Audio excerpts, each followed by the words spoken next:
Quilty is brought to you by APQS, handcrafted quilting machines. Aurifil Italian thread, perfectly suited for all your quilting projects. Baby Lock, for the love of sewing. Clothworks, inspiring creativity with art on fabric. Havel's Sewing, when you need to cut it close, choose Havel's. P&B, our fabrics, your lifestyle. Quiltology, the urban quilt space. Quilty. Today's Quilty episode comes in two parts. We're doing a Blocks A Go-Go show, a twinkling star block that is so beautiful, but there's a lot going on, so we've split it up into two episodes. Let's take a look at the first half right now. Today is a Blocks A Go-Go episode, and I was thinking, if you did each one of these blocks along with us with the Blocks A Go-Go episodes, you could have a sampler quilt before you know it. All those different blocks, you could put them all together in one quilt. It would be amazing. So you should do that and send us a picture. Facebook, Twitter, we do all of that stuff. So today's quilt block is a twinkling star block, and it's a big day on Quilty because this block has more pieces in it than any block we've ever made here on this show. 92 pieces. I know, it sounds crazy, but it just might work. Okay, so let's take a look at the block. It's a Twinkling Stars block. We've got sort of a pretty gorgeous quilt here hanging on half of our space today, and half of the space is used for the design wall. But this is the beautiful Twinkling Stars block. It's kind of a pinwheel going on. It's definitely a pinwheel design that comes through. There are half square triangles. Here is a block that's made just of two half square triangles. A unit that's made of half square triangles. And then there are these pieced half square triangles. So it's a half square triangle unit, but the other one half of it is made up of smaller half square triangles. And that's how you get all those pieces in here. So the first thing you do is cut your strips for this block.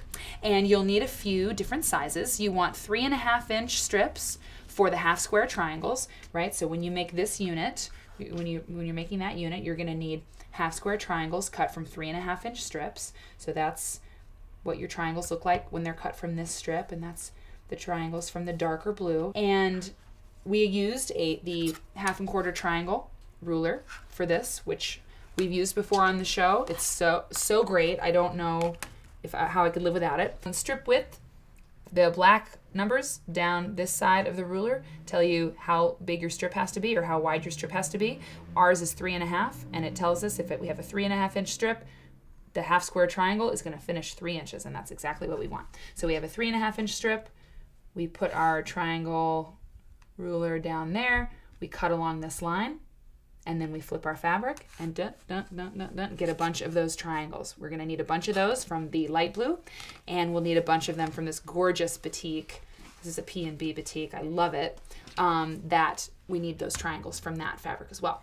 So once we have those, they look a little something like this. And of course you just make your piles in a neat fashion. You also need your corner units. So from your 3.5-inch strips, you're also going to cut 3.5-inch squares. Okay, those are the 4 bunk, bunk, bunk corner pieces. All right, so those are those cuts. And then you also need some strips that are 1.5 inches. These are these smaller pieces, right? You need 1.5-inch strips of, we use this light blue batik. Okay, and then I used a bunch of scrappy reds, lots of different reds to make the little twinkling red parts of the star. So I cut a whole bunch of 1.5-inch strips for the little red, the red pieces of the pieced half square triangles. Okay, so those are all your strips. And then from those strips, you have to cut your triangles as well. And of course, I'm just gonna set these strips over here. Of course, your half square triangle ruler is right there to help you out. Here, just to show you again, if you have a 1.5-inch strip, 1.5-inch strip yields a 1-inch piece, and that's what we want. So we line up our half square ruler there, cut, flip, using this ruler to get all of these little triangles like that. Now, one of the tips today for working with small pieces is to not handle them too much. When they're small like that, they can kind of start to fray really easily. The batiks don't do that so much, but I keep all my little pieces in a Ziploc, and I don't try to mess with them too much. I just take out what I need one at a time. And so you need a whole bunch of those little triangles. So get all of those together, make your nice pile, or put them in the bag.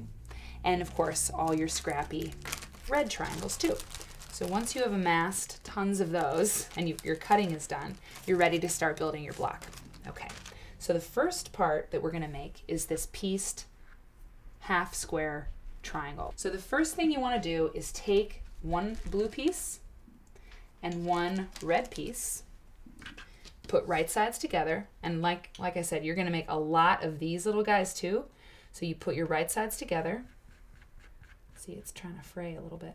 And you sew your 1/4 inch seam right along the long edge. And I'm gonna do it, and then I'm gonna show you the long chain you can make of these. And the long chain is actually really cute. It's almost like a decoration for your house. Raise my needle, put my piece under there.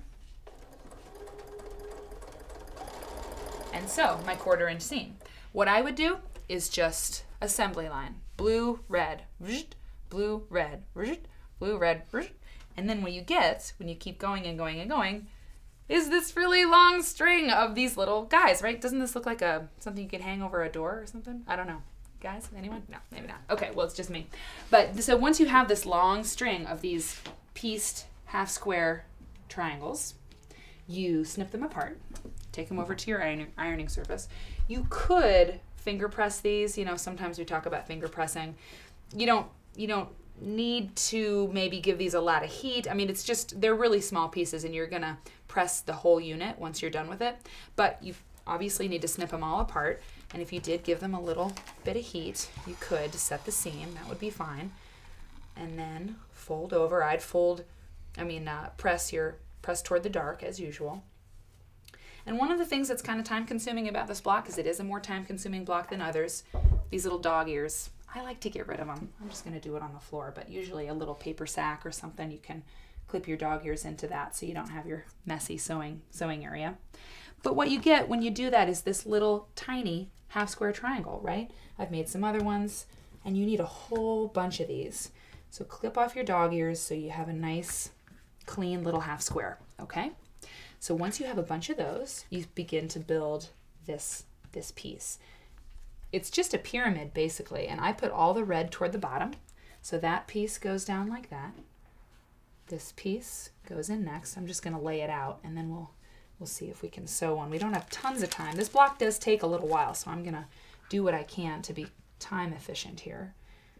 But then the next piece goes down. I'm doing this upside down, of course, which is always interesting. And see how this is coming together? It's like a little sailboat flag or something. When I was putting this block together with these colors, I kind of thought it seemed like a nautical kind of thing. I don't know, something about the blue looks like water to me.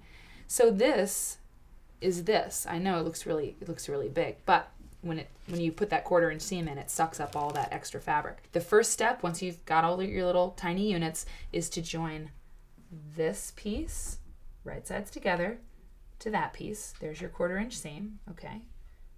And then you join the end of it to here. So right sides together, sew it right here, boom, okay? And what you get is a little something that looks like this, okay? That's what it looks like when it's sewn. It starts to really shrink. With these small pieces, it's like, it's disappearing, but they do finish pretty small, so don't be alarmed. Okay, then the next piece that you join, the next row that you join, is this guy to this guy, 1/4 inch seam right there, gaboom, just like that. And what you get is, my scrappy pieces are a little bit different, but you get the idea.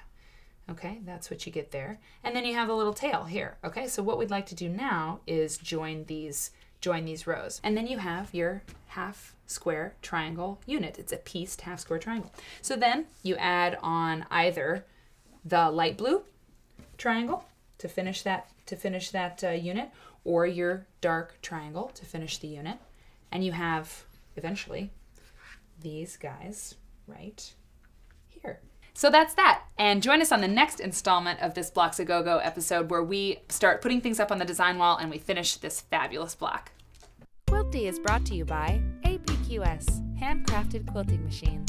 Aurifil Italian thread, perfectly suited for all your quilting projects. Baby Lock, for the love of sewing. Clothworks, inspiring creativity with art on fabric. Havel's Sewing, when you need to cut it close, choose Havel's. B&B, our fabrics, your lifestyle. Quiltology. Quiltology, the urban quilt space.